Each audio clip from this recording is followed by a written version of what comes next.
El título de la conferencia, lo saben ustedes, es la enfermedad, o yo diría más bien la representación de la enfermedad en la historia del arte. Y todo eso sale de un hecho evidente, y es que, como señalaba Gregorio Marañón, la enfermedad forma parte del lado dramático de la vida. Si forma parte del lado dramático, lógicamente tiene mucho interés para los humanos, y no nos extraña entonces que a lo largo de toda la historia de la humanidad haya habido representaciones de la enfermedad. Hay que decir, no obstante, que muchas veces, verán ustedes, el artista no sabe que lo que representa es una enfermedad, y que nosotros ahora, desde nuestro punto de vista moderno, sí que sabemos que eso es una enfermedad. Entonces, durante mucho tiempo llevo haciendo este ejercicio, tengo una colección de más de 350 imágenes de patología referidas a obras de arte, y les voy a exponer algunas de ellas.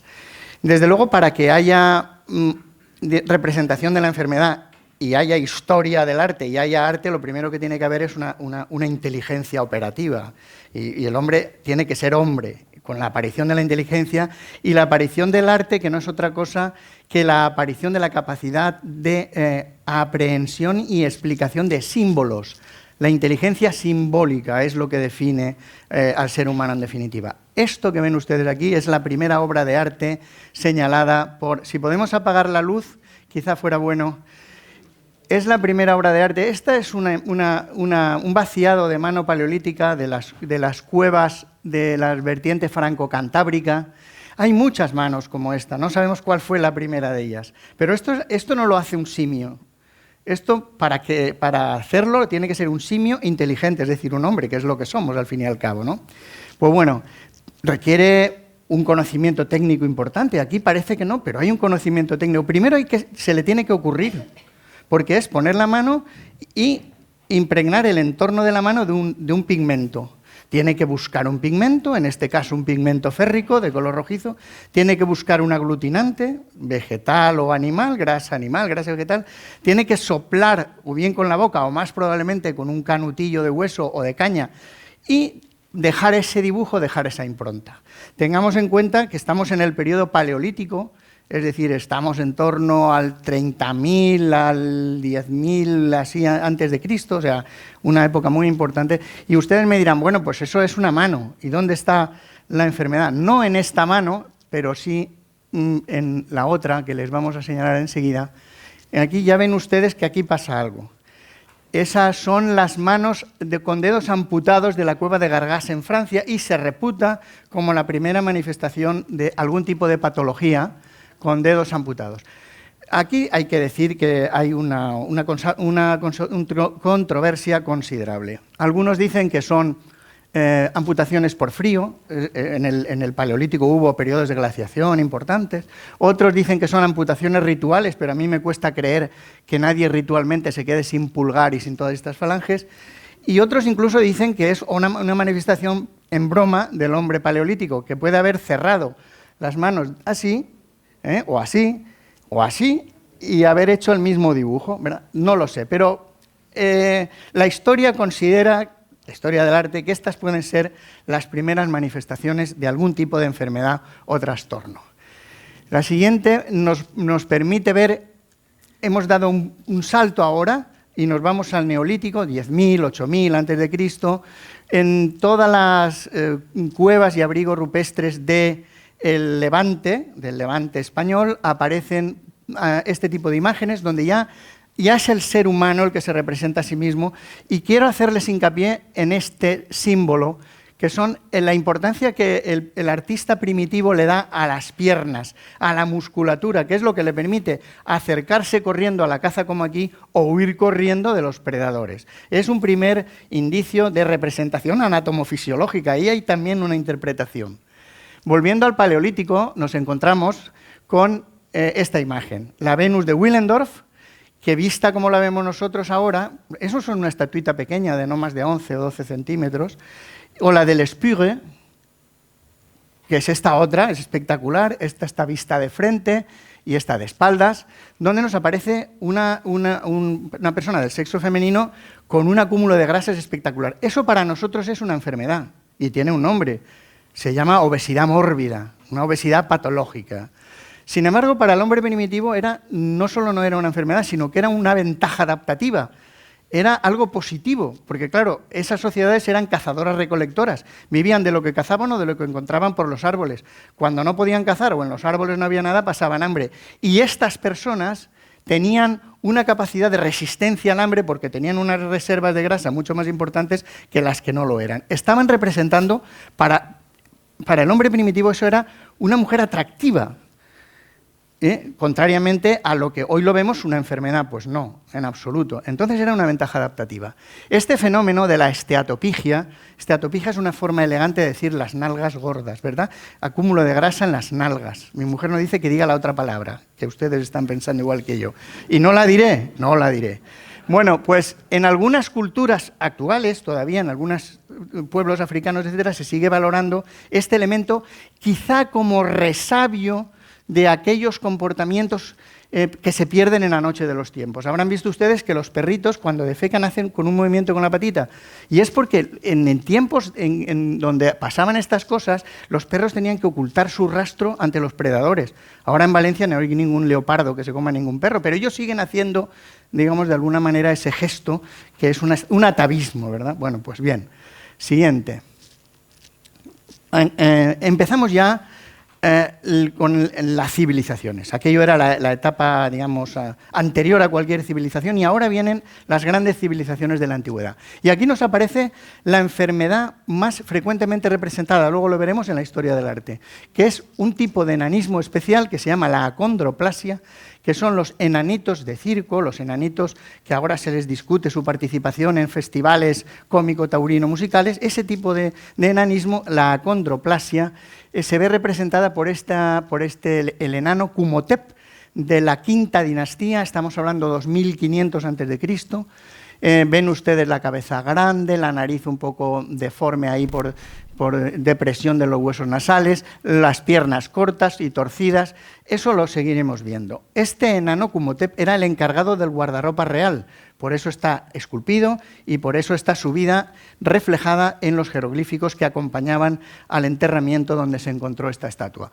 Esto es del Museo del Cairo, y ya en la siguiente imagen, en el Museo del Estado de Berlín, en el Museo Estatal de Berlín, vemos esta imagen del portero Ruma ofreciendo un sacrificio acompañado de su esposa, y ahí vemos una imagen claramente patológica. Vean ustedes este miembro inferior que está atrófico, y este hombre ha sufrido en su infancia una parálisis infantil. Esta es la secuela de una parálisis infantil con atrofia de la pierna y el pie cabo que aquí aparece.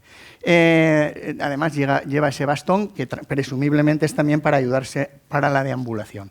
Este está, como les digo, en Berlín, pertenece ya a un periodo más hacia nosotros, la quinta dinastía, el Imperio Nuevo, como también el Imperio 1500-1000 en torno antes de Cristo, como también lo es este otro espectacular imagen del Museo Egipcio de Turín, que se denomina el ostracón de la bailarina. Ostracón es una pieza, un fragmento cerámico, y la bailarina es la que ven, que sufre una enfermedad que seguro que el pintor no sabría, pero yo quiero que se fijen en lo estilizado del dibujo, es decir, la capacidad estilística que tenía el artista egipcio, y en esa forma de contorsión que solamente se puede dar en un tipo determinado de patología que se llama síndrome de Ehlers-Danlos, hiperelasticidad articular. Hay más de 10 formas de este tipo de enfermedad, solo una es muy grave, las demás permiten una vida normal, y se desempeñan estos pacientes, estas personas se desempeñan como contorsionistas en los circos o como bailarines.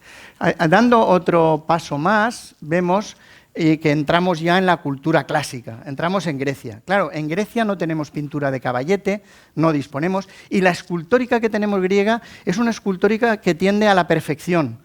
Y claro, como tiende a la perfección y a la belleza, no nos da imágenes de enfermedad, pero sí en algunos elementos de la cultura griega, como es en este aríbalo, este tipo de jarro se llama el aríbalo. Este aríbalo de Peitel, que se encuentra en el Louvre, vemos esta imagen. Aquí está un señor, un enfermo, que el médico le va a practicar una sangría.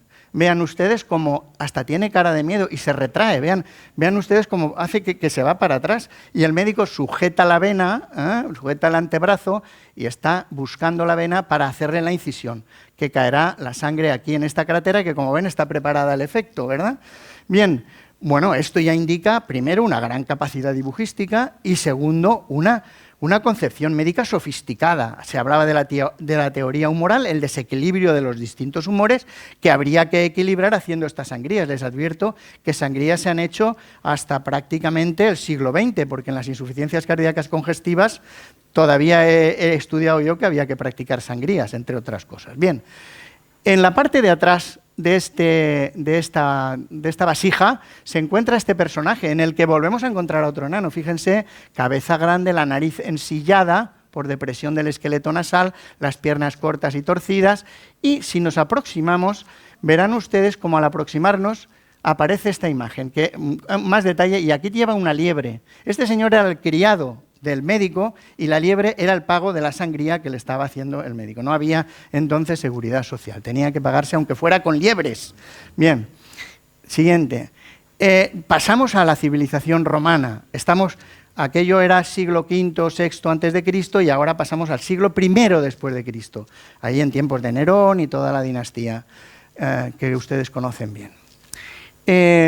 Joven romana herida en un brazo, de los museos vaticanos. Evidentemente, lo primero que vemos ahí es la gran capacidad de la escultura romana para expresar el sentimiento, la espontaneidad. No hay ninguna rigidez como en la escultura egipcia, no hay ninguna pretensión de una belleza canónica como en la escultura griega, hay una expresión del sentimiento. Ahí está esta joven sintiendo que tiene dolor en el hombro y que le han colocado un cabestrillo, como ahora exactamente se colocan, aunque más sofisticados, los cabestrillos.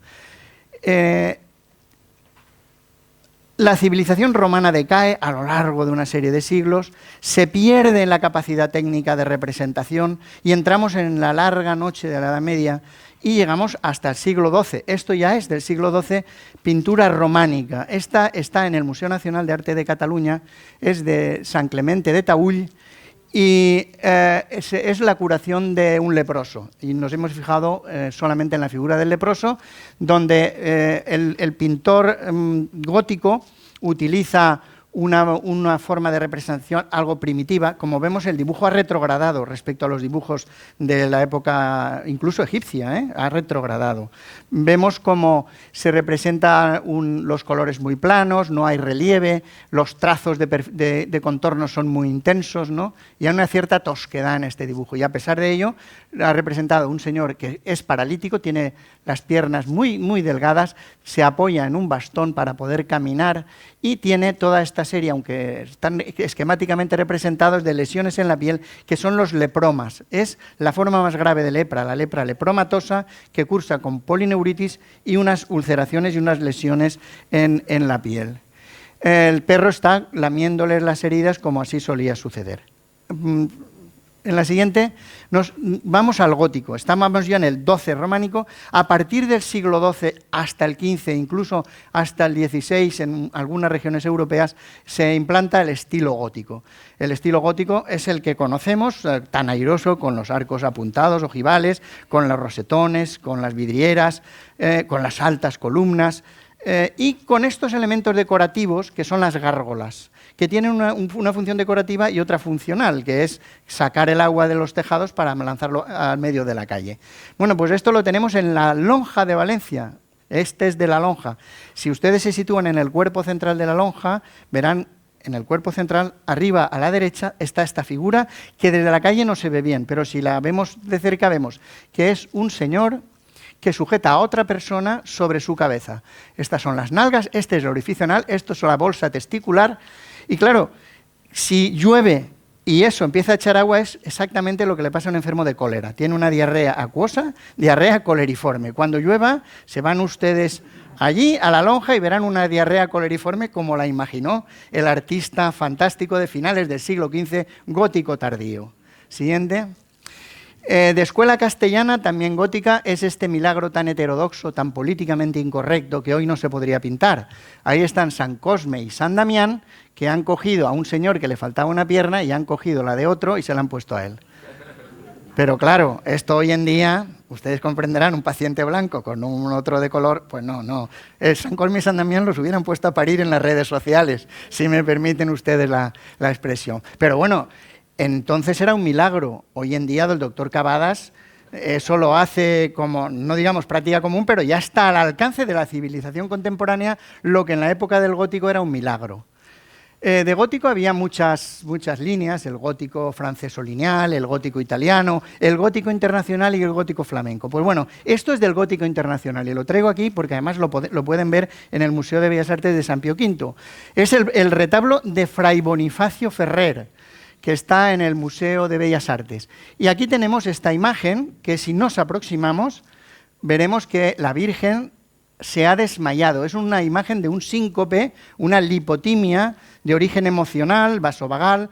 La sangre se ha ido toda por vasodilatación esplácnica, se ha ido a la zona del abdomen, ha abandonado la cabeza y, claro, al no tener riego la cabeza, hay un desmayo. Y hay una intensa palidez. Vean cómo el artista lo refleja. Los colores de los que lo rodean, de las caras, y la cara de la Virgen completamente pálida. Gótico internacional. Se atribuye a Gerardo Starnina, activo en el 1300 y pico, aquí en Valencia. Si pasamos a la siguiente, damos un salto espectacular. En la misma imagen, pero con una potencia artística tremenda. Estamos ante el gótico flamenco, lo que no sé por qué, bueno, sí sé por qué, pero se llama primitivos flamencos. No sé por qué primitivos, porque vean ustedes el desarrollo que hace aquí Roger van der Weyden en esta preciosa tabla que se encuentra en el Museo del Prado del Descendimiento, donde también representa aquí a lo que Sor Isabel de Villena llamaba la Verge esmortida, la Virgen desfallecida. Y es lo mismo, gran palidez, pérdida de conciencia, comparen ustedes con la coloración de los otros personajes, y vean ustedes como ya aquí estamos, digamos, lindando con el Renacimiento ya, es decir, entre el gótico tardío y el Renacimiento hay una superposición, como se demuestra también en la siguiente imagen, también espectacular, de Jan van Eyck, al que se atribuye la invención de la pintura al óleo, en esta imagen que es la de la Virgen del canónigo van der Paele, del Museo Groningen de Brujas. Aquí tenemos al canónigo van der Paele, que era el donante, el comitente de esta obra, que si nos aproximamos, vemos aquí al canónigo van der Paele con estas ramas de la arteria temporal completamente endurecidas y engrosadas. Vemos que le falta al tercio externo de la ceja, las cejas decoladas, y vemos que no tiene pelo en el área temporal. Esto es una enfermedad, esto se puede casi diagnosticar desde ahora, desde aquí. Es una arteritis de la temporal o enfermedad de Horton, una enfermedad de origen autoinmune. La arteria se engruesa, se vuelve dura y deja de irrigar, no pasa la sangre por ahí, y muchos enfermos se quedan ciegos del ojo homolateral. Aparte, tenemos un estrabismo divergente de este ojo. Bien, bueno, estos son los flamencos y siguen siendo gótico también otro tipo de arte que es interesante, que es las miniaturas, los códices miniados. Este es un códice de la Biblioteca Nacional de París y es una cesárea practicada. Vean ustedes al cirujano, la enferma aquí completamente exangüe, con una cara de padecimiento tremendo, y el ayudante que saca al niño a través de la incisión. La mayor parte, no hay que decirlo, de estas pacientes fallecían, bien fuera por la propia anemia, bien fuera por las infecciones posteriores. Estos partos, a los que venían de estos partos se les llamaban nonatos, porque no nacían, se sacaba, ¿no? San Ramón Nonato había nacido por una cesárea. Bien, adelantamos ya la época y entramos en el Renacimiento ya. Entramos en el 480 y en el 480 vemos la incardinación con la fase gótica tardía con una salvedad, y es que empieza a haber una importancia de la perspectiva. Vean ustedes como esa calle fuga, esa pared fuga hacia el fondo. Hay aquí una alusión clara con un capitel corintio al mundo clásico. Hay una mayor suavidad en los pliegues, en el diseño de los pliegues. Y bueno, se intenta con el claroscuro darle volumen a la figura. Esto es de Masaccio. Masaccio fue un pintor que nació en el 1401, y por tanto inaugura el 480 prácticamente, muere muy joven, muere con 26, 27 años, pero le da tiempo a dejar obra. Esto es la curación de un paralítico por San Pedro, porque a lo que a nosotros nos interesa es esta figura de aquí. ¿Lo ven? Cómo tiene las piernas atróficas y puestas en una posición extraña. Esto es lo que sucede cuando hay una lesión medular que interrumpe la transmisión nerviosa y entonces se atrofian las piernas y se produce este tipo de actitudes. Esto está en la iglesia del Carmine, en la capilla Brancacci de la iglesia del Carmine en Florencia. Siguiente.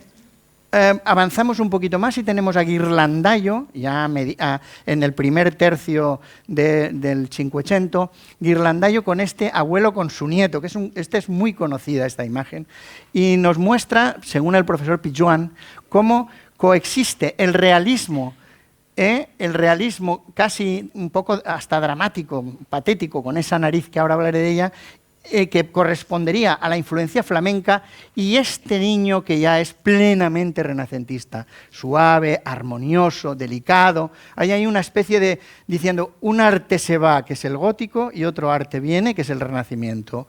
Bueno, pues si nos aproximamos también un poquito, veremos cómo esa nariz bulbosa, con las glándulas sebáceas hipertrofiadas, es lo que se llama un rinofima. Esta es una enfermedad perfectamente conocida y que tiene hoy en día tratamiento por cirugía estética.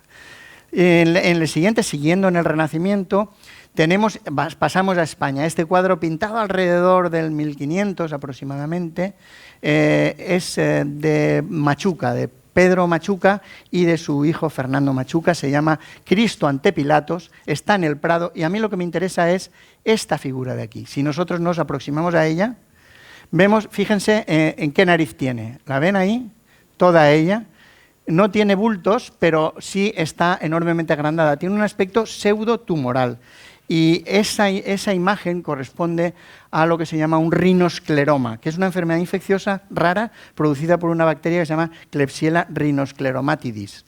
Bueno, seguimos en el Renacimiento, creo, para llegar al pleno Renacimiento. El pleno Renacimiento es un periodo relativamente breve, va de entre 1500 aproximadamente y 1520, pero actúan gente de una potencia artística extraordinaria como Rafael. Este es un cuadro de Rafael que se encuentra en los museos vaticanos. Hay una buena copia en el Prado, pero esta es de los museos vaticanos. Es la Transfiguración. Y aquí se muestra, miren esta imagen absolutamente clásica, es Renacimiento puro, pero hay esta imagen, que si nos aproximamos un poquito, veremos que hay un doctor catalán, neurólogo, Martí Vilalta, que dice que este señor está comenzando a tener un ataque epiléptico del área motora suplementaria, que se caracteriza porque hay desviación ocular y levantan la mano del lado contralateral al foco del ataque. Vean los ojos, cómo están absolutamente desviados, y cómo el brazo se levanta. Lo ha incardinado porque le interesaba en esa imagen. Bueno, pues es una imagen más. Y en el Renacimiento valenciano tenemos aquí a Vicente Macip, el padre de Juan de Juanes, plenamente renacentista también, en este nacimiento de la Virgen. Aquí lo traigo porque no hay ninguna enfermedad, pero sí hay un tema médico o sanitario, que es el cuidado de los pospartos, de la puérpera, ¿verdad? Miren, aquí está la Santa Ana, San Joaquín, y aquí está el caldo de gallina. Todos los que tenemos una cierta edad hemos oído que cuando se tenía un niño había que guardar la cuarentena y había que alimentarse básicamente, de, entre otras cosas, de caldo de gallina, no de pollo, sino de gallina. Siempre me he preguntado por qué, pero parece ser que es más nutritivo. No entiendo yo de esto. Pero vean también aquí cómo esta señora está preparando los cuidados de la neonata. Esta es la Virgen. Está aquí hay una nafe, un brasero, calentando los paños para fajarla, y aquí nos acercamos un poquito y vemos ahí, vean ustedes ahí, un apósito sobre el cordón umbilical. Ya sabían ellos que había que cuidar el cordón umbilical para que no se produjeran infecciones que podían ser muy graves para el recién nacido. El Renacimiento no vemos muchas imágenes, porque los renacentistas lo que eran unos estetas y no les gustaba representar enfermedades. Pero claro, cuando las veían las tenían que representar, sobre todo los retratistas, como este maravilloso retrato de joven de Broncino, que es una persona que a mí me encanta, este pintor. Y vean ustedes cómo aquí se manifiesta ya una tendencia que es el manierismo. Hemos pasado del pleno romanticismo al manierismo. Esto es de en torno a 1540, por ahí, y ya vemos otra historia. Miren ustedes, para poner a la mano los ángulos que genera el pintor. Esto se llama las figuras serpentinatas, es decir, que van ondulando a lo largo del cuadro y son extremadamente elegantes y estilizados, ¿no? Pero claro, el señor tenía un estrabismo divergente, tenía una parálisis parcial del recto interno de este ojo, y entonces el ojo se le desviaba porque el músculo no tiraba de él. También de Pedro Machuca, seguimos en el manierismo, el post Renacimiento, o sea, la última parte del Renacimiento, la última parte. Entonces ahí vemos esta imagen de Pedro Machuca. Pedro Machuca era pintor y arquitecto, de hecho era el arquitecto del Palacio de Carlos V en la Alhambra de Granada. Y aquí él se formó en Italia y debió ver algunos cuadros manieristas importantes, y fíjense como también aquí está esa búsqueda de los ángulos, las figuras serpentinatas, y aquí nos aparece una imagen curiosa. Adelante, adelante. Aquí, que es un niño, que tiene un vendaje alrededor de las mandíbulas. Yo lo he tenido eso, lo he llevado yo, con cataplasmas para las paperas, cataplasmas de mostaza, entre otras cosas, para las paperas. No sabemos qué pinta este chico aquí. Tal vez un hijo de Pedro Machuca tenía paperas en el momento de pintarlo, o las había tenido y las había pasado con bien, y entonces él, como un exvoto, pues pintó ahí esa curiosa figura. Pero bueno, la parotiditis epidémica, que ha tenido una representación importante a lo largo de la humanidad, y ahora ya no hay porque hay vacunas, hasta que haya alguien que las deje de poner, porque todo pasa. Siguiente, por favor. Manieristas también eran los pintores de las cortes de Carlos V y de Felipe II. Este señor nos toca de cerca, Alonso Sánchez Cuello, porque era de Benifairó de Les Valls. Lo que pasa es que no nos acordamos, pues tenemos grandes pintores en Valencia, que si fueran franceses, excuso de decirles lo que pasaría con ellos, estarían en boca de todos, ¿verdad? Pues bien, este señor, esta es la infanta Isabel Clara Eugenia, hija de Felipe II, que luego fue gobernadora de los Países Bajos. Y entonces está con una enana, otra vez un enanismo, pero esta vez no es un enanismo con la acondroplasia, porque miren la nariz, no la tiene afectada, ni la cara, y las manos, incluso los brazos parecen incluso largos. No sabemos, no está afiliado el tipo de enanismo. Lo que sí sabemos es que tenía muy mal genio. Y lo sabemos porque en una carta de Felipe II a su hija le pregunta, ¿todavía sigue Magdalena Ruiz teniendo ese mal genio que tenía? Y se lo describe el rey, interesándose por la persona que hacía un poco de bufón de la corte también. Al final del periodo renacentista hay una especie de vuelta al mundo clásico que representan principalmente en Bolonia una familia que se llamaba los Carracci. Bueno, pues de uno de los Carracci en concreto es este cuadro. Este cuadro, que es tremendo, es Pedro el Loco, Amón el Enano, aquí sí que es un acondroplásico, vean cabeza grande, nariz deforme, piernas torcidas, vean las tibias en sable, torcidas, ¿ven? Y sobre todo la figura central, que es esta persona con una enfermedad que se llama síndrome de Ambras o hipertricosis lanuginosa, que es una enfermedad rara de carácter hereditario, de la que ahora verán una imagen más impactante, pero esto nos sirve también para ver un poco sociológicamente el plano en que se encontraban estos señores en las cortes. Esto era un cuadro que pintó Agostino Carracci para la corte de Parma, y entonces ahí están, miren, con los pájaros exóticos, con los perritos y con los monos. Para las personas que servían de divertimento para los nobles de la época. El síndrome de Ambras, como les digo, sigue existiendo, y aquí ven una imagen contemporánea de un síndrome de Ambras que se llama también dog face, síndrome de cara de perro, o síndrome del hombre lobo. Esto hoy en día, con las técnicas de depilación por láser, etcétera, se puede llevar a un nivel aceptable, ¿verdad? Porque es que no solamente afecta a la cara, sino que vean también el vello cómo se extiende por todas las partes del cuerpo. Vamos a Centro Europa.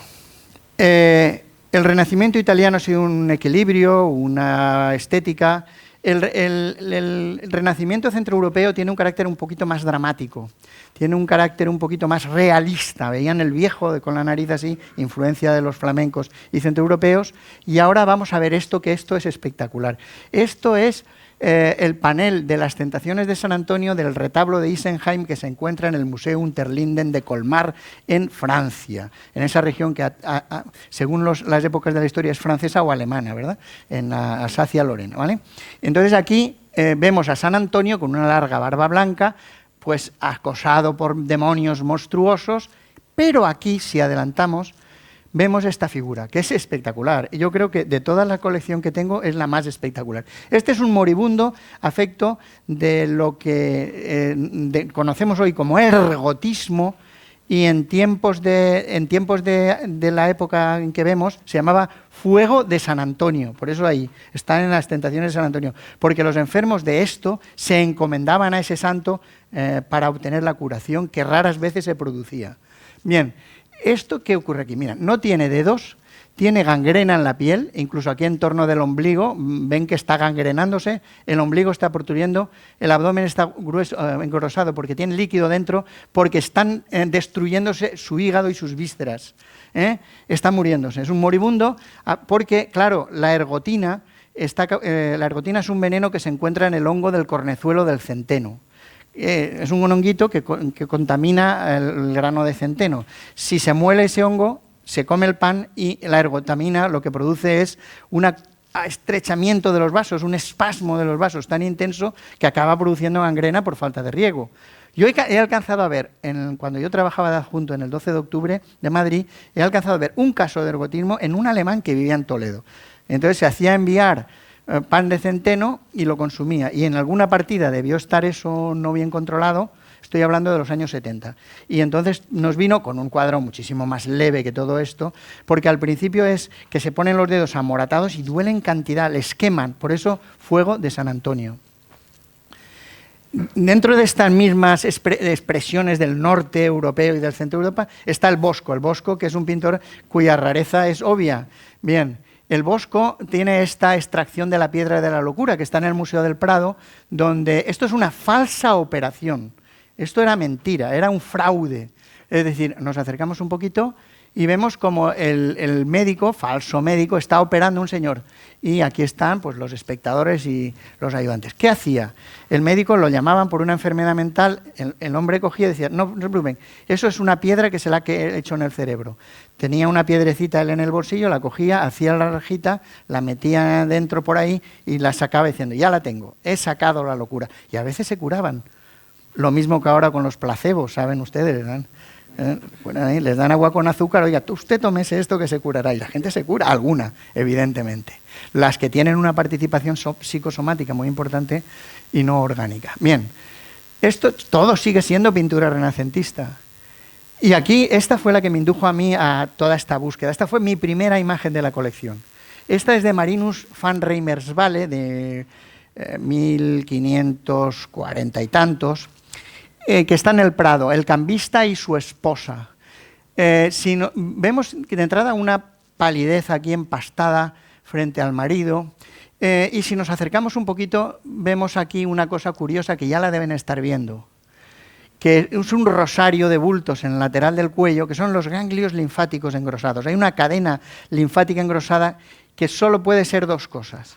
Una tuberculosis ganglionar o escrófula, que existe ya muy poca, u otra que sigue existiendo, que es un linfoma no Hodgkin, son tumores de los ganglios linfáticos.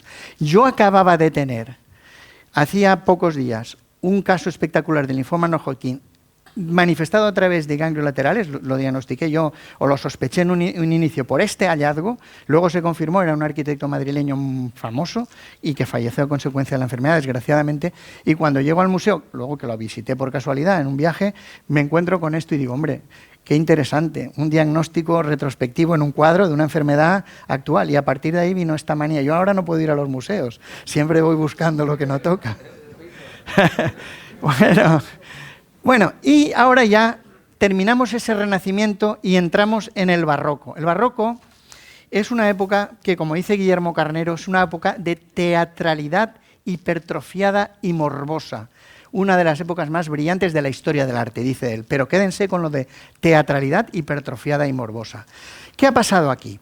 Pues la última parte del Renacimiento eran todo florituras, vírgenes de cuello largo, ángeles estilizados, hojarascas por aquí, hojarascas por allá. Las iglesias estaban llenas de figuras, todas muy elegantes. Y llega el Concilio de Trento. Ha pasado el cisma, está pasando el cisma, y el Concilio de Trento dice, oye, acabemos con todo esto. Que no entren más músicos en las iglesias, se queda solo el órgano. Que no haya esta decoración. Tiene que hacerse cuadros que al fiel lo edifiquen, lo emocionen, que le hagan comprender el dolor de los mártires, el sufrimiento de los santos. Y entonces cambia completamente, da un giro hacia el realismo, hacia el patetismo. Y ahí entra Caravaggio. Caravaggio es el primero que empieza esto porque además se da un acusado naturalismo. Los modelos ya no son idealizados, son personas del pueblo. Vean ustedes aquí hay un señor que es un retrato de un coetáneo de la época. ¿Qué ocurre? Que claro, tanto era el realismo que esto es el tránsito de la Virgen, la muerte de la Virgen, y vean la Virgen, una señora toda despelucada. Si hubiera sido manierista hubiera estado perfectamente peinada. No, con una naturalidad tal, con el vientre hinchado, los tobillos hinchados, acercamos un poquito, el vientre hinchado, los tobillos hinchados y este aspecto. Incluso se llegó a decir que había tomado como modelo, porque siempre pintaba del natural, había tomado como modelo una prostituta ahogada en el Tíber. Claro, los carmelitas descalzos de la iglesia de la Scala en Roma dijeron, Santa María la Scala, dijeron, hombre, ¿de dónde vamos con esto? Y no le quisieron comprar el cuadro, no, se le quisieron pagar el cuadro que habían encargado. Esto fue por otras manos y ha acabado en el Louvre. Este cuadro está ahora en el Louvre. Claro, lo de la prostituta ahogada en el Tíber, prostituta no lo sé, pero ahogada en el Tíber seguro que no, porque los ahogados no se les tiene que hinchar el vientre de ninguna de las maneras, ¿eh? Entonces yo creo más bien que debió morirse esta señora de un carcinoma ovárico con metástasis peritoneales, una cirrosis o una insuficiencia cardíaca congestiva. También Caravaggio, quizás sea el más dramático de todos, porque afecta a un niño. Este niño muy probablemente estuviera muerto cuando lo pintó el pintor. Así Luis Antonio de Villena, que ha escrito un libro sobre Caravaggio, dice, está que parece como muerto.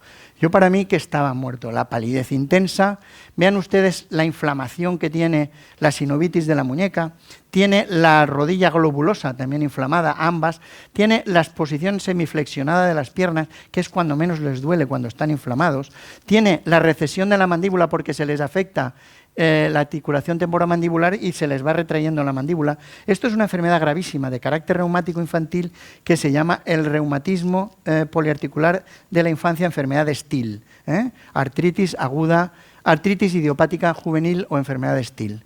Y hay una complicación muy grave que es la arteritis necrotizante con la producción de úlceras. Aquí hay una úlcera de bordes sobrelevados en el pabellón auricular, lo que indica que la enfermedad se encontraba en su periodo terminal. ¿De acuerdo? Y llegamos a los españoles. Los españoles, el principal discípulo y seguidor de Caravaggio fue Ribera, José de Ribera, paisano nuestro, de Játiva, que además con una técnica espectacular, un claroscuro impresionante y una capacidad técnica fuera de lo común.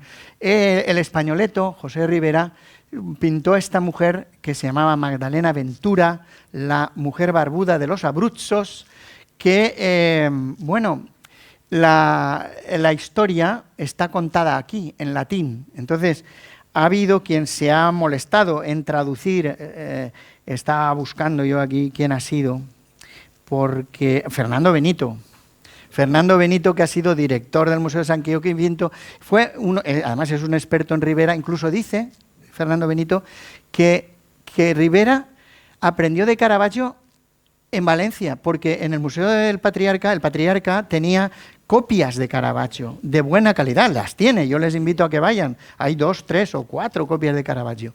Bueno, pues esta señora tenía, aquí se dice que tuvo hasta los 37 años normalidad en la vida y 3 hijos, y le empezó a salir barba a los 37 años. Él la pinta aquí con el niño, con la niña lactando, con el niño lactando, porque necesita exponer que es una mujer. Y como no le dejan, la sociedad le deja exponer un pecho porque sí, pues él pone al niño y le da de mamá. ¿Entiende? Busca una excusa para mostrar que es una mujer, porque de lo contrario sería difícil pensar que es una mujer. Miren, está empezando una calvicie frontal, la barba, cabello por todos los lados. Bien, este de aquí con cara de resignado es el marido. También de Ribera es esta otra imagen, que es el niño cojo del Louvre, que es un niño que ha tenido por una parálisis cerebral una hemiplegia de este lado. Entonces está el brazo en esa posición propia de los hemipléjicos y aquí tiene un pie zambo, un pie equinovaro o pie zambo, una deformidad a consecuencia de su propia enfermedad.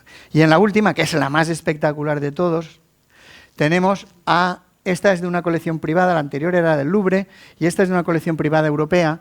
Esta es Job en el muladar injuriado por su esposa. Es cuando le dice, ¿y tú de qué te vale ser santo? Y tú, a ver, tanta historia y tanto rezar. Bien, injuriado por su esposa. Y ahí está Job con estas ulceraciones ¿eh? Y rascándose con un trozo de teja para quitarse los gusanos, que algunos se ve.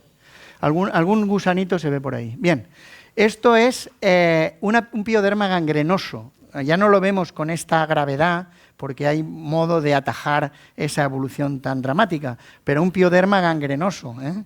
Esto es para un caso de dermatología. Esto se lo pones a un alumno de dermatología para que sepa cómo era esa enfermedad antes, porque ahora ya no se ven esas cosas, como el ergotismo ese que les he dicho antes. Y si pasamos a la siguiente, entramos en Velázquez. Velázquez, bueno, ¿para qué hablar de Velázquez, verdad? El pintor más importante de la historia para nosotros y para todo el mundo. Les voy a mostrar algunos, no de los más frecuentes enanos, sino de otros que no están tan vistos, como este niño de Vallecas, que no era de Vallecas, era vasco, pero que lo más probable es que tuviera un cretinismo, es decir, una deficiencia de la hormona tiroidea. Entonces eso produce un retraso de talla y un déficit de inteligencia. Vean ustedes cómo el déficit de inteligencia, por la maestría del pintor, es evidente en la expresión de esta persona. Y entonces tiene la cabeza braquicéfala, el pelo áspero, las piernas cortas y también torcidas. Vean qué perspectiva tan buena le da aquí y nos da a entender que esa pierna está torcida, ¿verdad? Es magistral. Bueno, pues el niño de Vallecas con su cretinismo. La siguiente también es de Velázquez y hay dos de los enanos, así como el otro no era tan famoso, estos sí que son, Maribárbola y Nicolasillo Pertusato. ¿Y cómo sabemos que el niño este es un enano o es un niño? Pues no lo podemos saber, no lo podemos saber, lo sabemos por la historia, porque este es el enanismo armónico, el enanismo hipofisario, porque le falta la hormona de crecimiento y el niño no crece, pero sus proporciones no se alteran. Siempre que lo pintaban, lo solían pintar al lado de un animal para demostrar que eran de pequeña talla. Ahora fíjense, este cuadro, Las Meninas, está pintado 4 años antes de la muerte del pintor. El pintor muere en el 1660, luego está pintado en el 56. Y la niña nace en el 51, tiene 5 años la niña. Y Nicolasito Pertusato sabemos por la documentación que tiene 15. Este niño tiene 15 y algunos dicen que más.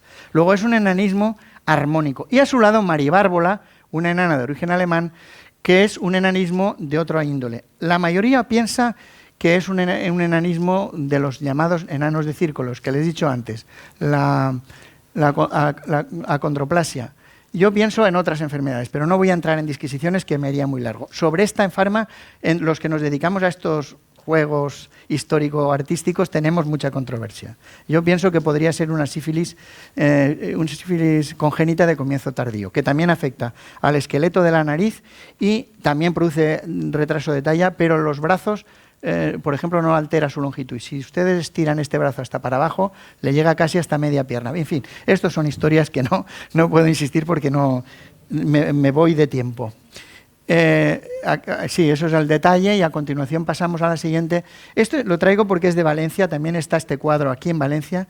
Es San Simón de Rojas, que era un fraile trinitario calzado, que lo canonizó Juan Pablo I, porque los trinitarios calzados desaparecieron y el pobre santo se quedó en beato porque no había dinero para la causa. Pero el Papa era muy mariano, ¿saben? Muy devoto de María, y también lo era Fray Simón de Rojas, Ave María, ¿ven? Y entonces lo canonizó. No, en la anterior, sí. Ponme la anterior. Bueno, para enseñar la lesión. Sí, la lesión es esta. Es un angioma, eso le llamaban, le salió de nacimiento, ¿saben? Las manchas de nacimiento, y los contemporáneos decían que era una coz del diablo. Seguimos, Jerónimo Jacinto de Espinosa, presentando a los frailes enfermos. Este podría tener un Addison, una enfermedad de las suprarrenales que cursa con hiperpigmentación cutánea. Enfermos morenos. Vale, siguiente. Aquí ya entramos en Centro Europa, Holanda. Nos vamos a Holanda. Así como el barroco latino, el barroco mediterráneo, era un barroco para las iglesias con grandes cuadros de aparato, el barroco de los holandeses era un barroco para burgueses enriquecidos, gente que tenía casas normales y que quería cuadritos de pequeño tamaño, totalmente diferente. Entonces, bueno, con escenas de la vida doméstica, la visita del médico de Jan Steen, del Rijksmuseum.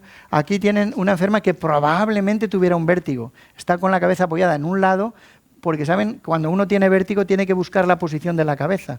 Si la mueve o la cambia es cuando le da el mareo. Bien, siguiente. Aquí tenemos la de la conferencia, la lección de anatomía del Dr. Tulp, Rembrandt, al que teníamos que nombrar. No hay ninguna enfermedad concreta, pero sí la enseñanza de la anatomía. Por tanto, pasamos. Y a este sí que les aconsejo, miren, hagan un ejercicio ustedes. Tápenle en la cabeza, con su mano, tápenle en la cabeza. ¿Qué es lo que les parece? Una mujer. Pues eso es un síndrome, una insuficiencia hipofisaria, el síndrome de Babinski-Froelich, con una obesidad ginoide, porque se acumula en las caderas y en los muslos, hay aumento de las mamas y hay un hipogonadismo, es decir, hay un desarrollo testicular escaso. Entonces es un síndrome que ya no se ve, pero alguna vez he visto alguno, una vez en concreto, también en Madrid.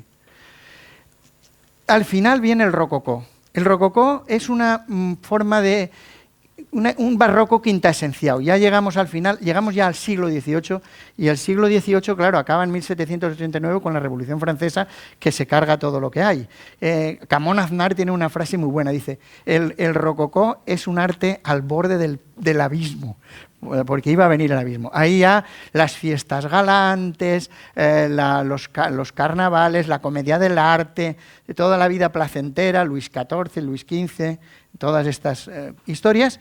Perdón, Luis XV, no Luis XIV, Luis XV. Y aquí tenemos a Watteau, que es este es el gigante, pintado por Watteau.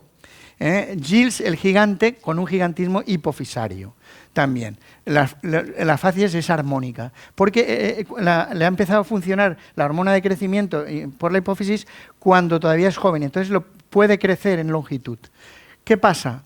Pietro Longhi en este Magrat el gigante es una acromegalia. Ya este señor ha empezado con el tumorcito cuando ya estaban los huesos juntos y ya provoca no tanto altura de talla como crecimiento deforme. Vean la cabeza, miren esa frente abombada, esos ojos separados, la nariz chata, y aquí incluso alteraciones esqueléticas. Vean la desviación en valgo, en paréntesis hacia afuera de las piernas. Bueno, pues Magrat el gigante en Venecia. Este está, no podía ser de otra manera, con máscaras en Venecia, en Carrezzonico. Bien. Ahora pasamos ya a otro periodo histórico, perdón, que es el neoclasicismo. El pintor emblemático es Jacques-Louis David, pero este es un discípulo alicantino de Jacques-Louis David, que es un pintor que siempre se me olvida cómo se llama, pero lo diré ahora mismo, Aparicio. Justamente se me olvida el alicantino, ¿no? Menos mal que no es Alicante esto.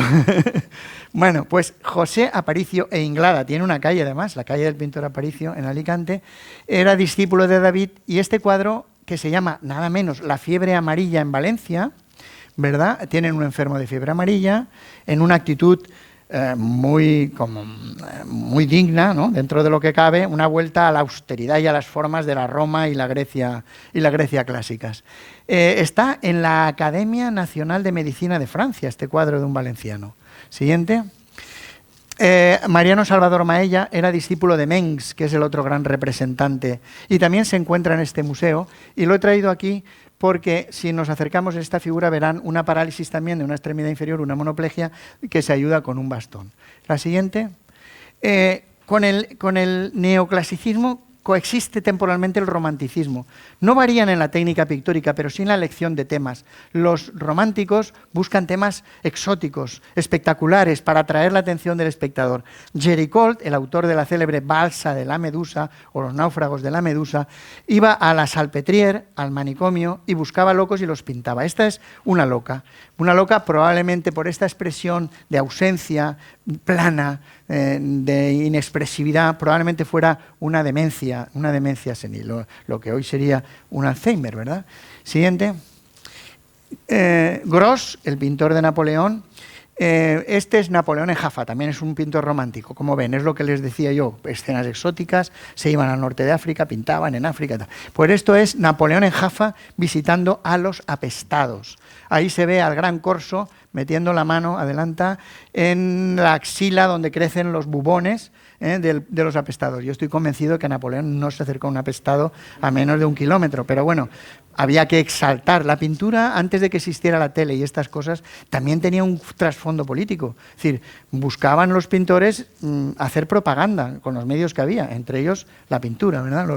Los líderes buscaban este tipo de propaganda. Vean ustedes como esto no es un cuadro naturalista en modo alguno, porque cuando se pintan los cuadros de memoria, como decía un pintor decimonónico, todos parecen hermanos, todos se parecen, ¿verdad? Vale. Siguiente. Bueno, este cuadro merece una atención especial. Este es un retrato absolutamente, desde el punto de vista técnico, espectacular. Y es uno de los retratistas, para mí, de los mejores de la historia de la pintura. Y encima es valenciano. Vicente López Portaña. Claro, Vicente López. Si este pintor fuera parisino, Ningres estaría a la altura del betún. Y lo conocerían en todos los museos del mundo y en todas partes. Pero, chico, es español y encima valenciano. De aquí ya saben lo que pasa con nosotros. Que, oiga, fíjense, la señora de Delicado de Imaz. Eso es un ovario poliquístico, vamos, del libro. Vean ustedes.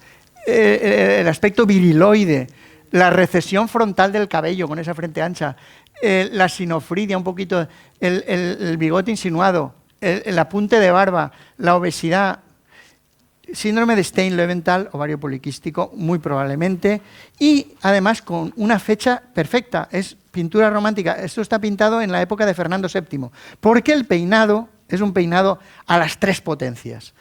Les trois potences, 1 potencia, 2 potencias y 3 potencias.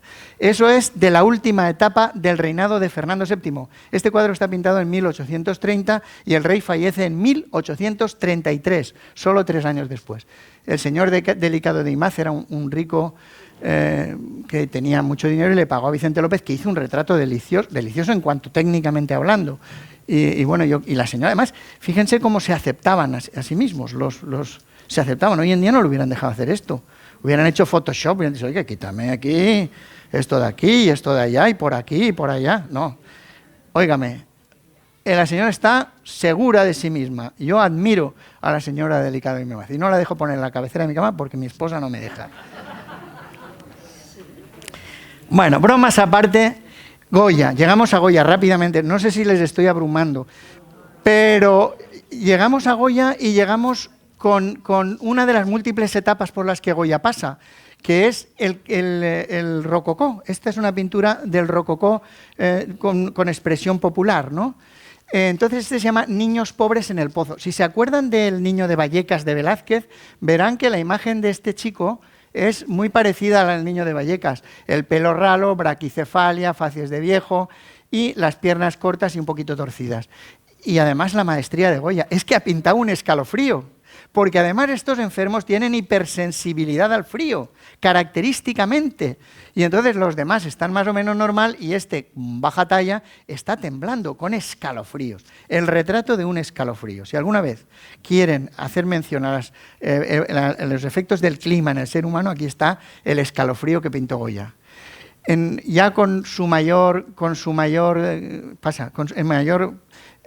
pleno ya el estilo propio de Goya, tenemos la familia de Carlos IV y ahí, resaltada por ese óvalo que aparecía, escondida, digamos, en un segundo plano, está la hermana del rey, se parecen, vean, la hermana del rey, todos los Borbones, este Borbón se parece mucho a alguno que yo me conozco.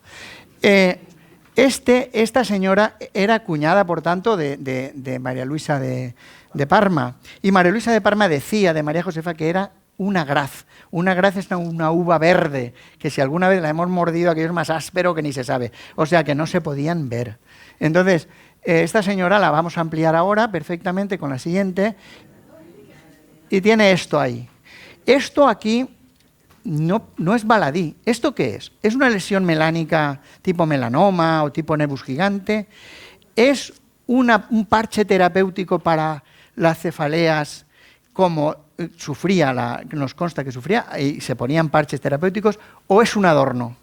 Es un adorno, efectivamente. Esta señora, lo que pasa es que esta señora ya estaba un poco pasada de moda, es un poquito anterior cuando se usaban más los adornos, es a finales del 18 y esto es ya muy avanzado el 19, ¿verdad?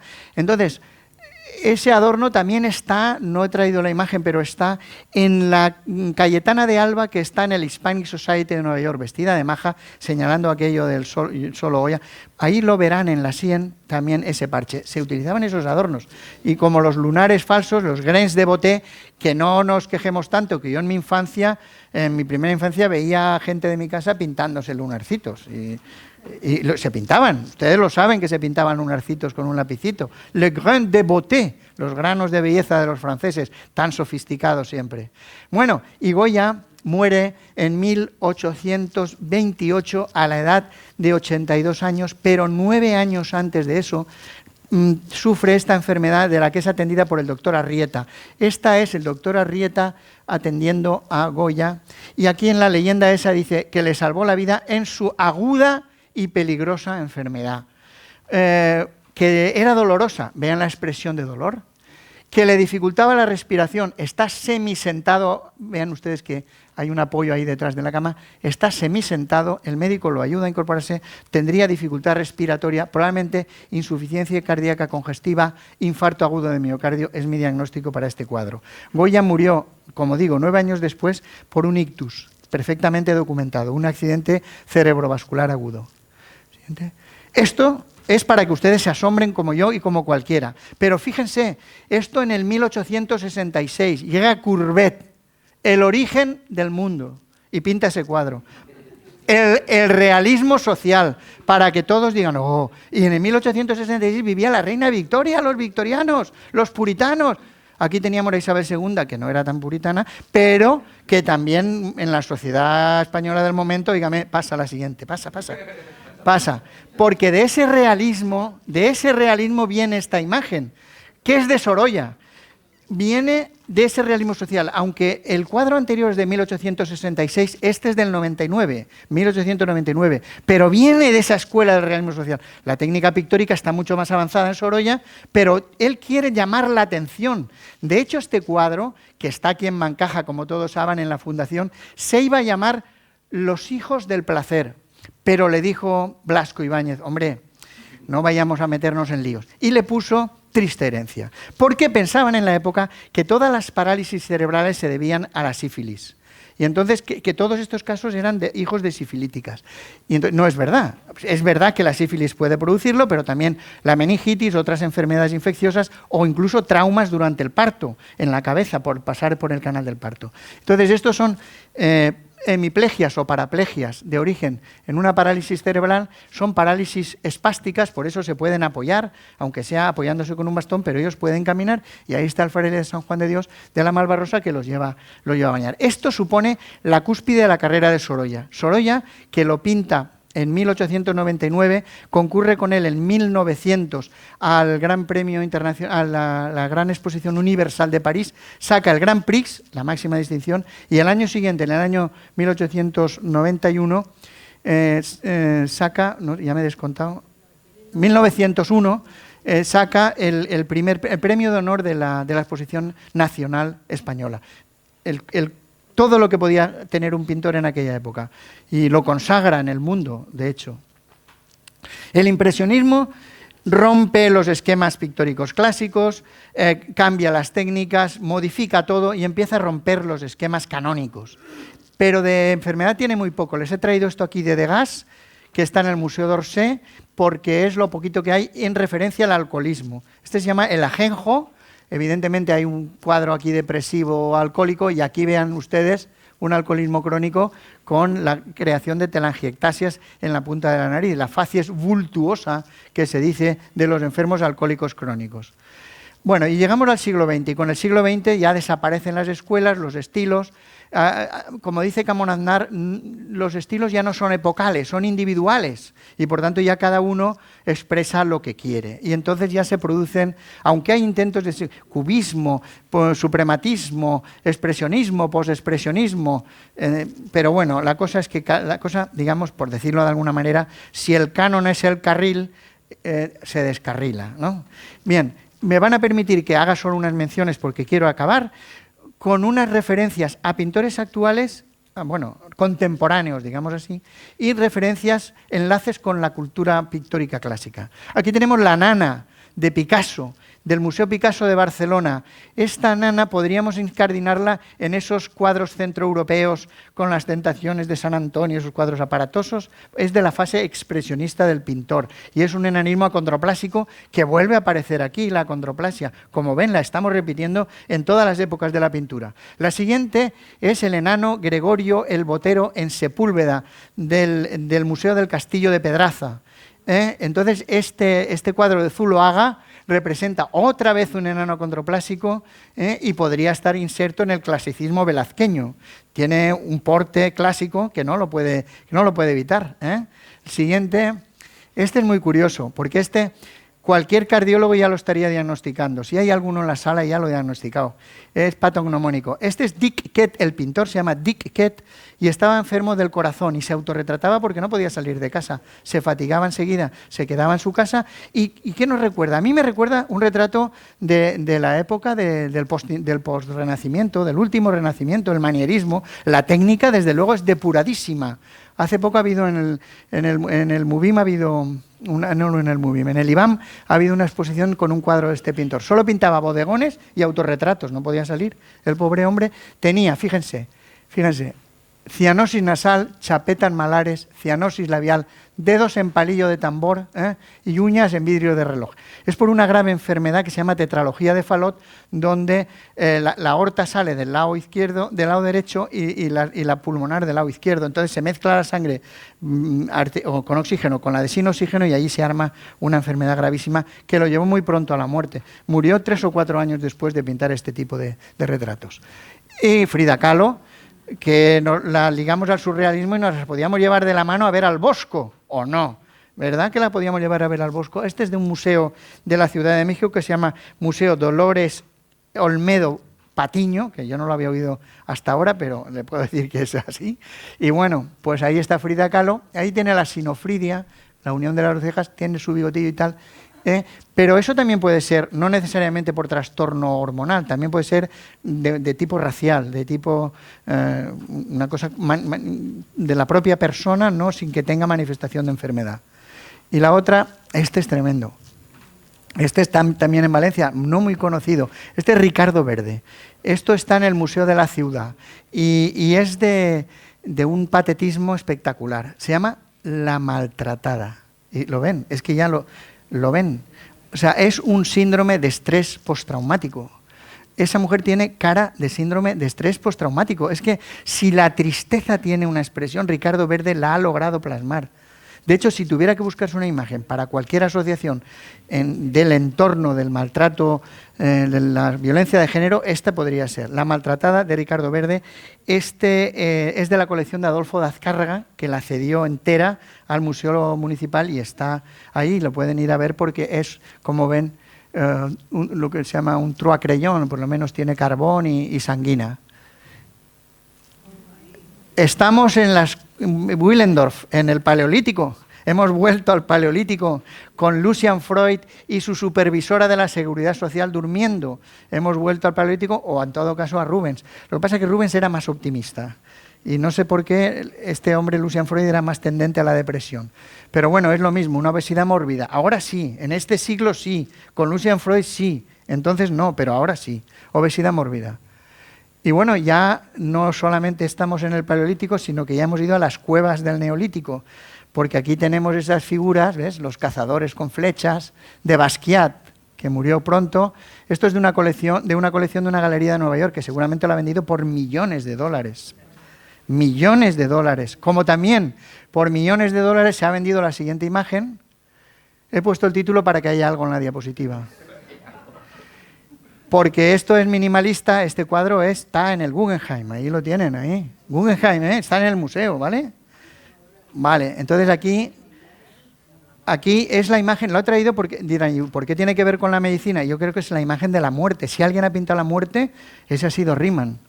¿Por qué ha logrado pintar la muerte fisiológica? Ahí no hay pulso, ¿ven? Es una pantalla, no hay pulso, no hay gráfica de respiración, no hay nada. de paso, la segunda muerte que es la muerte de la pintura. No hay pintura, de hecho. Y la tercera muerte es la de esta conferencia que aquí se acaba. Muchas gracias.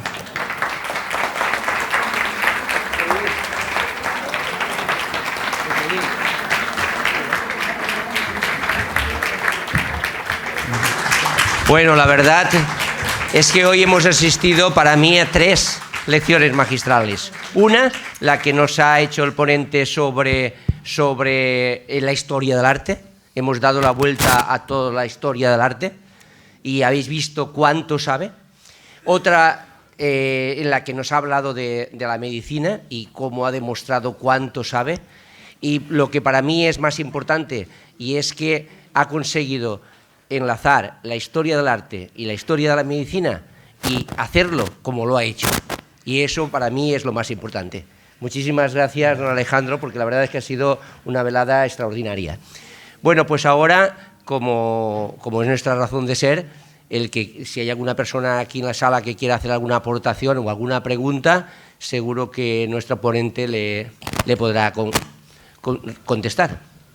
Yo aprovecho para decir que se ha hablado, por ejemplo, pues de Caravaggio, y la verdad es que para mí Caravaggio es el pintor más importante que hay, y la verdad es que sigo teniendo una ilusión y espero poderla cumplir algún día, y es que venga alguna persona muy especialista en el pintor a hablarnos sobre Caravaggio. Fue un pintor pendenciero, fue un pintor italiano muy pendenciero que duró muy poco tiempo y por lo tanto tuvo muy poca producción, y encima murió en extrañas circunstancias, en una riña. No, murió de una insolación. ¿De una insolación? Pues yo tenía entendido que había muerto de una riña. No. Caravaggio efectivamente era un pintor turbio en cuanto a su vida privada. Tenía relaciones con una prostituta que además la utilizaba para representarla varias veces, como Santa Catalina, por ejemplo. Hay un célebre cuadro en que ella aparece, como Judith de Holofernes también aparece. Y también incluso parece que ejerció de proxeneta, pero no es seguro. Entonces él mató a otro romano, a otro ciudadano de Roma, y tuvo que huir porque el Papa, las fuerzas de seguridad entonces lo querían matar, lo querían coger para juzgarlo y colgarlo. Y huyó primero a Nápoles y después estuvo en Malta y luego volvió a Sicilia y luego volvió a Nápoles. Y en Nápoles tuvo otra pelea y le tajearon la cara. Y entonces, con esa herida de la cara, él, en medio curada, se entera de que en Roma puede obtener el indulto papal y se lleva en una barca sus pertenencias y sus cuadros más importantes. Esa barca hace una pequeña escala antes de llegar al puerto de Ostia y ¿qué ocurre? Que él baja para lo que sea, y cuando llega a la playa no estaba la barca, se había marchado, y entonces él empieza a pasear medio deshidratado con la herida con un sol de justicia, y para mí y para la mayor parte de autores que han estudiado su vida murió pues por una hipertermia maligna, una insolación. Y después también, y ahora le pasamos el micro a Juan, también se ha hablado aquí de Napoleón, y Napoleón, si no estoy mal informado, sufría mucho de hemorroides. Y parece ser que solamente se alimentaba de hervidos. Bueno. Y de cebolla. La verdad es que las hemorroides han cambiado la historia de muchas partes del mundo y en muchas épocas. Porque, lógicamente, los que padecen de hemorroides toman decisiones tremendas. Porque, claro, es que no puede tomarse una decisión equilibrada sufriendo de hemorroides. Entre otras cosas, por ejemplo, ha habido, ahora no recuerdo el nombre, lamento no recordar el nombre, pero hubo un ministro de Felipe V que era italiano, el abate, era religioso, y lo consiguió porque le dio aceite de oliva por arriba y por abajo para curar las hemorroides, y consiguió mejorar las hemorroides, y lo hicieron ministro, dígame. Alberoni, el abate Alberoni, muchas gracias, mi amigo cultísimo que tenemos aquí, de la UNESCO, que si no lo sabe el de la UNESCO, ¿quién lo va a saber? Bueno, entonces sí, el abate Alberoni cura al condestable de Francia, al gran condestable, le cura las hemorroides, y como el gran condestable, sabéis que en tiempos de Felipe V lo que mandaba Francia se hacía, el abate Alberoni lo hacen ministro. No sé en concreto con Napoleón, pero hay en la biografía de los hombres famosos muchos episodios en relación con la medicina, y este trastorno, que parece un trastorno menor, ha tenido a veces mucha influencia, porque claro, te ponían una condena de muerte. Este señor hay que condenarlo, ¿lo amnistiamos o no? Y tú tenías, ¿qué va? Que muera. Juan. Enhorabuena por su excelente conferencia. Es sobre el cuadro en el que hay un médico que está extrayendo una piedra de la cabeza del paciente. Lleva un embudo, una especie de embudo en la cabeza. Me imagino que eso formaba parte del uniforme del médico, ¿no? Pues mire usted, ciertamente eso forma parte del bosco, y nadie sabe por qué lleva el embudo, y nadie sabe por qué la acompañante, que seguramente sería la mujer del operado, lleva un libro en la cabeza. Nadie lo sabe, nadie lo sabe. Podríamos interpretarlo diciendo, este hombre, en el colmo de la ironía, le ha puesto el instrumento de cocina o doméstico al cirujano y el libro a la paciente, que en teoría es la indocta. No se sabe. Yo he leído tengo en casa en concreto un catálogo de obra completa del Bosco, y cuando llega esa obra no saben interpretarlo, no existe una interpretación racional, porque el Bosco es ininterpretable en todas sus figuras, y esa es una más. Bueno, yo quería preguntarle, sí, ahora Tomás, por favor, pasas aquí el micro. Aprovecho ahora, mientras viene Tomás, para preguntarle, vemos o hemos visto muchas veces representado en los cuadros las famosas crucificaciones de Cristo. Hemos oído decir que siempre y cuando representen a Cristo crucificado con el clavo en la palma de la mano, eso no podría haber sido, no podría haberse sostenido ahí. Tendría que haber sido Cierto. Sí. Claro, tiene que haber sido en la muñeca. En la muñeca. Es decir, si a alguien le ponen 70, 80 kilos con un clavo en la mano, inmediatamente se produce un desgarro, porque son partes blandas, y sale roto por los espacios interdigitales, ¿vale? Entonces, la crucifixión se producía porque los clavos los ponían aquí, y entonces tenían la unión del cúbito y el radio y todo el metacarpo aquí, y entonces ya los sujetaban, ¿verdad? Ahí, por favor. Sí, solo quería preguntarle, en el encuentro entre la pintura, las artes de representación visual y la medicina, ¿qué importancia tiene el Atlas de Crisóstomo Martínez, que es valenciano?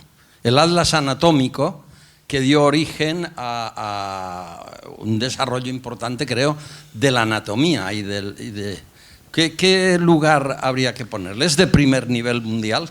Bueno, yo creo que en Valencia hemos tenido, el profesor López Piñero tiene un desarrollo del estudio de los médicos renacentistas valencianos que es espectacular. Aquí hemos tenido figuras de primer nivel. Y evidentemente también en anatomía. Hubo un tiempo, en el siglo XV, que Valencia era la capital del Mediterráneo occidental, y por tanto toda la obra médica que se producía en Valencia tenía una repercusión directa. Y eso casi que sabría más el señor Gironés dar una conferencia que yo mismo. Pero sí es cierto que esa obra ha tenido una trascendencia importante, porque ha sido una pionera en muchas cosas. Bueno, aquí ha estado hablando mucho sobre temas de medicina, y sobre todo cómo ha ido progresando los temas de medicina. Yo creo recordar que, basándome en los datos, que al principio del siglo XX en España, creo que la edad media de supervivencia estaba rondando a los 40 años, creo recordar. Sí. O sea, sé que, para que vean ustedes cómo está progresando y la gran suerte que tenemos de vivir en este siglo, en 100 años, en apenas unos pocos más de 100 años, la edad de supervivencia media de España ha pasado de 40 a 80. Sí, o sea que... pero hay que comentar al respecto lo siguiente, verán. El gran aumento de la supervivencia media, o la gran disminución entonces, en la época que dice Vicente, se producía por la enorme mortalidad infantil. Claro, desde el momento en que empiezan a desarrollarse las vacunas, y después ya en los años 40, 45, en la que se empiezan a utilizar los antibióticos, la mortalidad disminuye. Sobre todo porque la mortalidad infantil disminuye de una manera drástica. Y entonces eso hace que la edad media aumente. Porque luego también había gente en aquella época, claro, naturalmente, que llegaba a los 70, a los 80 y a los 90. Una vez superados la época de la infancia, ya se vivía una vida normal. Pero es que en esa... Bueno, fíjense ustedes, las familias pudientes, las que podían, procuraban no ver a sus hijos hasta que cumplían determinados años. Encargaban su crianza a las célebres amas de cría para no encariñarse con los niños que morían en una proporción tan elevada que más valía no haberlos conocido. Luego, cosas como, por ejemplo, el Smortech, las fotografías de los niños, porque morían y la familia quería tener algo, porque al final es que se quedaban sin niños vivos y hacían pintar niños muertos. Pinazo tiene varios niños así en el museo también. Sí. Y los fotógrafos fotografiaban a los niños como si estuvieran vivos, los sentaban en una sillita, se ve claramente que son cadáveres, pero pasaban estas cosas. La mortalidad infantil era tremenda porque, fíjense, cualquier diarrea se llevaba a un niño. No digo el cólera ni ninguna, no, cualquier gastroenteritis aguda se llevaba a un niño porque no había modo de cortarlo, ni había forma de rehidratarlo. Entonces se morían, literalmente, como moscas, le morían muy mucho. Incluso tengo entendido que una cosa tan elemental como el que en los quirófanos o en los médicos utilizasen guantes o se lavasen las manos, pues fue un salto cuantitativo tremendo. Eso fue Lister, el introductor de los primeros... El precursor de eso fue un médico húngaro en el Imperio Austrohúngaro que se llamaba Ignacio Semmelweis. Ignacio Semmelweis se dio cuenta de una cosa. Había unas parturientas de la sala A y unas parturientas de la sala B. Las que habían dado luz en la sala A morían y las de la B morían muchísimo menos, por fiebre puerperal, es decir, por infecciones postparto. ¿Qué pasaba? Que en la sala A, que morían, eran atendidas y exploradas por estudiantes de medicina que acababan de venir de la sala de disección y no se lavaban las manos, entonces no se lavaban las manos. Y pasaban allí y hacían un tacto a ver cómo iba la cosa y metían todos los gérmenes ahí dentro. En la sala B eran los médicos que venían de sus consultas privadas, ¿me entienden? Y entonces no morían o morían menos. Entonces él dijo, bueno, pues vamos a poner, él se le ocurrió pensar en el cloruro cálcico, vamos a poner agua con cloruro cálcico y que se mojen. Óigame, los médicos que querían que se lavasen las manos con cloruro cálcico, este húngaro, además los húngaros en Viena, ya ven, gitanos. Este húngaro que viene aquí, Gitanos. no digo gitano, pero bueno, este húngaro. Y el húngaro se volvió loco. Semmelweis murió loco con su obra Desconocida, y eso que logró demostrar que con el cloruro cálcico, los poquitos que se lavaban, no morían, y morían mucho menos que antes. Bueno, luego ya cuando vino la época de Lister y de los primeros antisépticos, eso se demostró totalmente, y hoy en día Ignacio Semmelweis es una figura muy respetada porque fue el gran mártir de la antisepsia.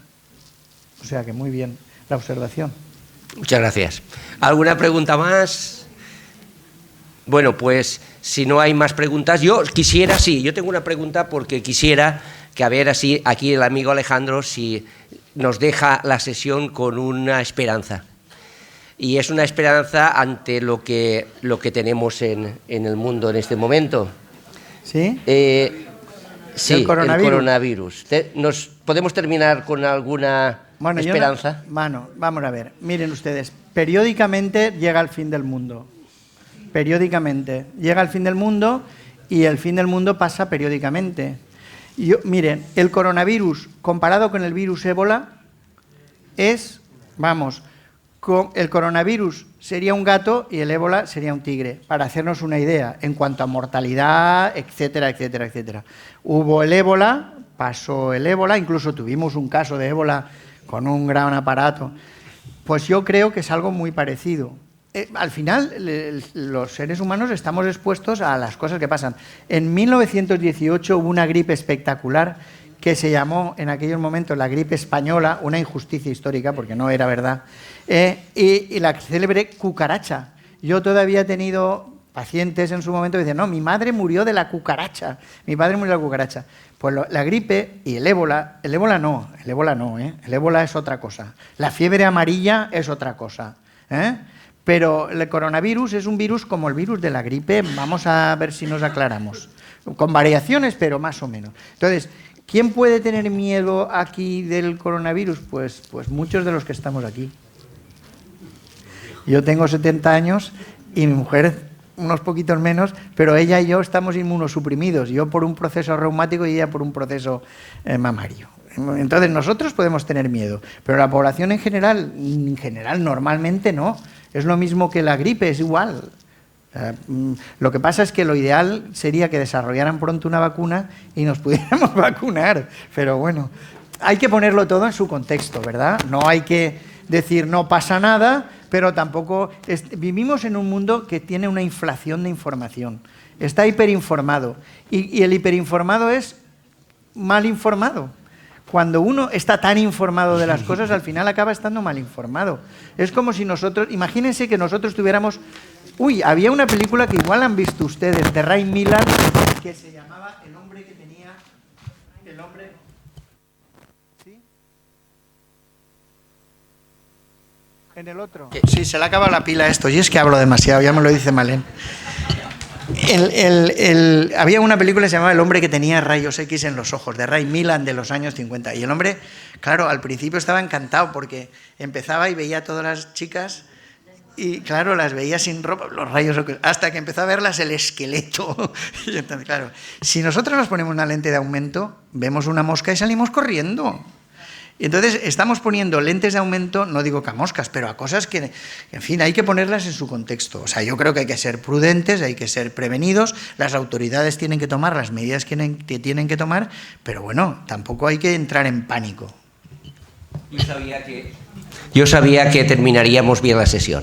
Bueno, recordarles que el próximo lunes, dentro del mismo ciclo de tertulias históricas, vamos a tener a otro amigo que además es la persona que está en este momento encabezando el aula de cultura, el aula de poesía número 1 del Ateneo, es Félix Molina, y nos va a venir a hablar sobre el sistema periódico, pero lo va a llevar a la historia y a las utilidades que tiene. Por lo tanto, todos ustedes están invitados el próximo lunes a las 7 de la tarde en la misma sala, Félix Molina, con el sistema periódico Historia y Utilidades. Y a don Alejandro Fondemora, pues agradecerle muchísimo el que haya estado aquí con nosotros. Ha sido un verdadero placer, hemos aprendido todos mucho. Muchísimas gracias.